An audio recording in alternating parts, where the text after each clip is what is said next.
sheekadan waa wiil ku dhacay in uu yahay qof bulshada ka fogaaday balse ku dadaala sidii uu saaxiibo u yeelan lahaa. Si kastaba ha ahaatee waxa uu weli isku arkayaa in ay ku hareeraysan yihiin arrimo badan oo murugo ku abuuraya, taas oo keentay in uu noqdo qof faalso ah. Bal aynu eegno sida ay taasi hoos ugu dhacday soo dhaweynta xusuusta filimka muuqaalka maanta. Waxaan ku dhex mari doonaa filimka 2-1-7 saaxiibkay Dahmer. Waa waqtigii dib u xasuusan lahaa aan bilowno inaan shidno.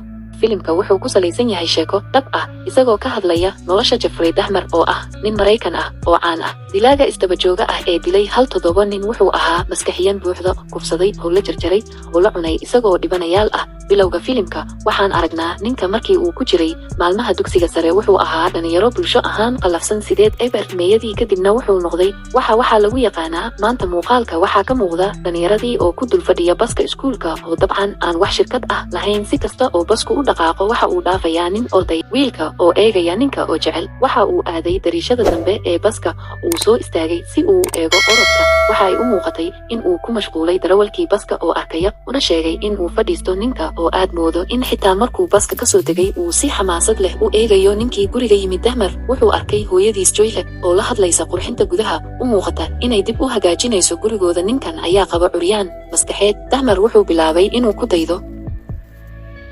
Joyle ayaa u sheegtay in uu joojiyo. Dahmer waxa uu wadada ku sii socdaa isaga oo boorso gacanta ku sita markii ay u yimaadeen 2 caruur ah oo baaskiilo wata oo weydiiyey waxa uu hayo, waxa uu ku samayn doono, oo uu ku jawaabay waxa uu ku milmayaa aashito. Ma rumaysna marka waxa uu yidhi waan tusi doonaa in uu asiirka heli karo sababtoo ah aabbihii waa farmashiye. 2 wiil ayaa xiiso u qaba tagaa oon si uu wiilka u raacdo daadka aabihiis. Waxa aanu u soconaa in uu Dahmer haysto xoolo baktiyey oo baktiya iyo dhalooyin. Waxa uu bisada geliyey weelka, waxa uuna u sharaxay wiilashii in aabbihii uu yahay farmashiye, inkasta oo ay siidhka uu haysto uu yahay mid qurux badan.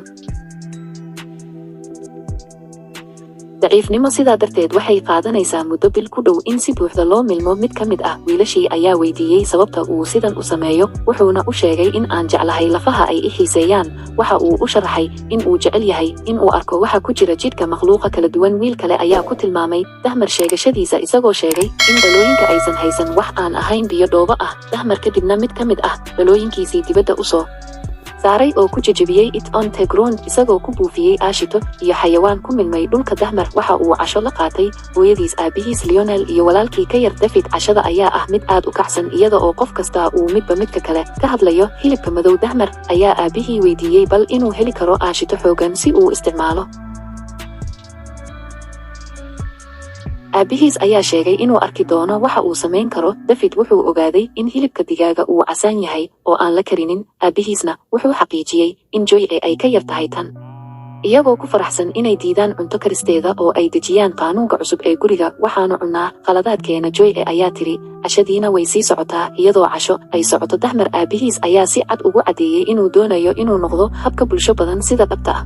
Fasalka maalintii xigtay, John wuxuu sameeyey muuqaal fasalka sayniska, waxaana lagu qasbay inuu la fadhiisto indhaha Dahmer. Dahmer doofaar uurjiif ah ku jira weel ku dhex jira dariiqa dhexdeeda ayuu wiilasha kale u cagajugleeyey, laakiin haba yaraatee kama aargoosanin. Qadada Dahmer ayaa la hadlay mid ka mid ah saaxiibadiisa keliya ee ku saabsan riwaayad koox ah oo ay labadooduba sida waayeelka waxay ku dhawaaqeen brom, halka saaxiibkii Dahmer uu weeraray nin cagajuglayn ah.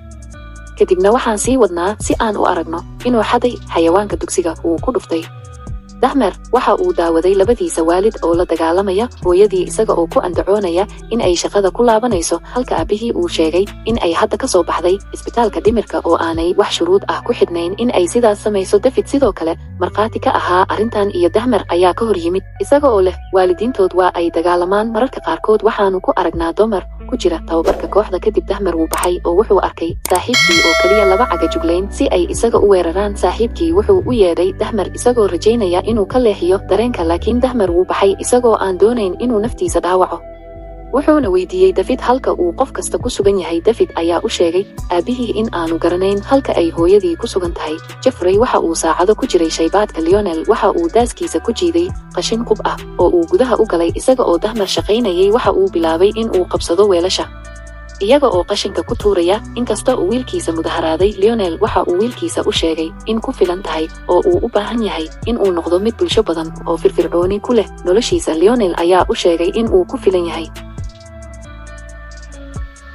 wuxuu damacsan yahay inuu burburiyo daashka wanaagsan. Dunbar wuxuu ka walwalsan yahay waxyiga in aabihii uu damacsan yahay inuu xiro daashka meesha keliya ee sida muuqata uu ku raaxaysto maalinta xigta. Isagoo dugsiga ku jira wuxuu isku dayay inuu raaco talada aabihiis oo u sii wado inuu tago goobtii dugsiga. Intuu dhulka taagan yahay oo hadda garanayo waxa uu sameeyo, Dahmer ayaa waxa u yimid Lloyd Flag oo ka ganacsanayay daroogada dugsiga. Waxa uu damcay in uu Dahmer ka iibiyo qaar ka mid ah haramaha Dahmer oo u muuqda mid furan oo jeebkiisa baadhay oo kala soo baxay bac berde ah oo uu weydiiyey Dahmer. Waxa uu sheegay in uu ururiyo dilaaga wadooyinku balse uu isku dayayo in uu iska joojiyo bardaha. Waxa uu sheegay in uu taas ku caawin karo haddii uu doono, waxaana uu sheegay in uu ku arki doono hareeraha Lionel oo ka dhabaynaya ballantii uu qaaday. Uu jeexjeexay daadkii Dahmer uu ku dhex qoday burburkii oo uu ka soo kabtay dhowr neef. Dahmer oo lafaha ku wareegaya gacantiisa ayaa yidhi Dahmer waxa uu sheegay in ay waddada ka maqan tahay oo uu daawado orodyahanka oo ordaya isaga oo si quman u daawanaya qolkiisa la socoshada daadad. Lionel waxa uu sharaxay inuu wax badan arko naftiisa iyo wiilkiisa, waana qaybaha aanu jeclayn sida sheekadiisa. Uu kaliya doonayo in wiilkiisa uu noqdo mid bulsho badan si uu u helo wax badan oo nolosha ah. Marka loo eego sida uu Lionel u soo bandhigay wiilkiisa, hadiyad ayaa miisaankeeda qaar ka mid ah si uu u shaqeeyo oo laga yaabo in uu helo dareenka gabadha sida aabihiis. Dahmer uu ka tegayo isagoo ku qoslaya oo ku riixaya sariirtiisa hoosteeda. Si kastaba ha ahaatee, si uu u qanciyo aabihiis wuxuu bilaabay inuu shaqeeyo. Si kastaba ha ahaatee, weli kama quusan danihiisa. Waxaan aragnaa Dahmer oo keynta ku jira oo samaynaya dabin dhagax ah oo xadhig ul ah iyo sad ka samaysanaya. Waxa uu sugaya in dabagaale hoos u galo oo uu soo jiido xadhigii isaga oo burburinaya. Maalintii xigtay, taariikhda Dahmer ayaa la weydiiyey sababta ay taariikhdu muhiim u tahay. Waxa uu yidhi ma garanayo, macalinka ayaa ku cadaadinaya. Dahmerna waxa uu sii raaciyey in aanu garanayn. Akhirkiina waxa uu sameeyey cod uu ku yidhaahdo ma garanayo, sidii qof maskaxiyan dhiman tahay oo qosol kooban ka helay fasalka. Waxa uu u malaynayaa in ay ku anfici karto samaynta saaxiibo. haddaba marka uu dhex lugeeyo dariiqa galaaska kadib waxa uu bilaabay dhoolatus iyo qaylo yaab leh. inankii aad buu u maalgeliyey in uu iska dhigo in uu suuxdinayo si uu qof walba uga qosliyo, wuuna shaqeeyaa. si kastaba ha ahaatee, gambaleelka ayaa garaacaya, qof walbana wuu cararaa. sida wiilkii ayaa keligiis isku arkay dabaqa dugiska. waxa ay ku dambaysa in ay noqoto shay maalinle ah. maalin maalmaha ka mid ah, isaga oo keligiis qadaynaya ayaa koox dhalinyaro ah oo aad u qosol badan waxa ay ugu yeereen in uu la fariisto xilliga qadada. waa Neil, John, Derf iyo Mike. waxa ay u sheegeen in ay u malaynayaan in cadhadiisa yar ay tahay wax lagu qoslo oo ay rabaan in ay sameeyaan naadiga taageere ee Dahmer Smithers oo ku faraxsan in ay soo jiitaan dareenka iyo laga yaabee xitaa saaxiibada maktabadda. Dahmer ayaa bilaabay in ay sameeyaan buuqa. macalinku wuu maqlay, wuxuu sii waday inuu eedeeyo ardayda rabshadahaas oo aan weligood ka shakin Dahmer. kadib wiilashii waxay ku biireen Dahmer isaga oo ku soo boodaya marinka guriga. Dahmer wuxuu isku dayay inuu u sheego hooyadiis inuu leeyahay saaxiibo soo socda. halkii uu arkay Joy ee Dahmer oo shandadeedii kala soo baxay sigaar iyo kiniino ku sugan gobolka maangaabka ah, ayaa weydiiyey sababta ay sidaas u samaynayso, wuxuuna u maleeyey inay joojisay qaadashada kaniiniyadaas. sida Dahmer uu hadda ku sameeyo iyada oo ku jirta qolkiisa. Dahmer wuxuu bilaabay inuu hawo mareeno isagoo ka cabsanaya in qoyskiisu ay si tartiib ah u kala tegayaan. markii John iyo Neil ay yimaadeen ayuu albaabka xidhay isagoo ku andacoonaya in hooyadiis hurdo oo aan la dhibin. markii Neil uu weydiiyey haddii Liz iyo alumnus dugsiga sare ay dhigtaan ayaa weli ku nool waddada Dahmer, waxa ay aadeen Neil oo soo garaacay albaabkeeda ay iska dhigtay in uu yahay wariyaka tirsan warqadda dugsiga. kadibna waxa uu weydiiyey sida ay dareemayso in ay og tahay sanadihii ugu fiicnaa nolosheeda in ay ka dambeeyaan in ay aflagaado inanta albaabka wejigiisa. John ayaa qosol ku jabsaday iskoolka. John ayaa sawir qaadaya markii gabadh ay weydiisay waa Dahmer adiga muuse? John ma garanayo si uu ugu jawaabo. gabadhii waxay tidhi malaha John wuu sawiri karaa mar, wuuna aqbalay.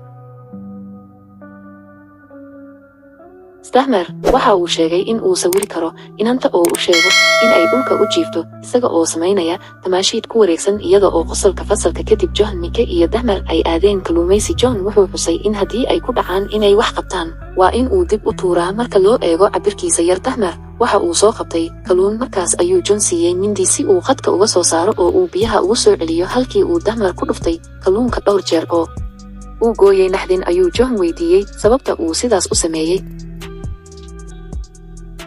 dabcan wuu sii wadaa inuu u sheego inuu doonayay inuu arko waxa halkaas ku jira John. inkasta uu argagaxay keliya u sheegay Dahmer inuu ka takhaluso. nasiib wanaag Dahmer saaxiibadiis weli uma arkaan calan cas. mar dambe dugsiga John, Nell iyo Mike waa isagoo isku dayaya inuu ka fikiro sheeko xiiso leh oo loogu talagalay buug sanadeedka. Dahmer ayaa hadlay oo sheegay inuu haysto fikrad ah in la geliyo sawir naadi kasta, inkastoo xaqiiqda ah inuusan midkoodna ku jirin John iyo kooxdu.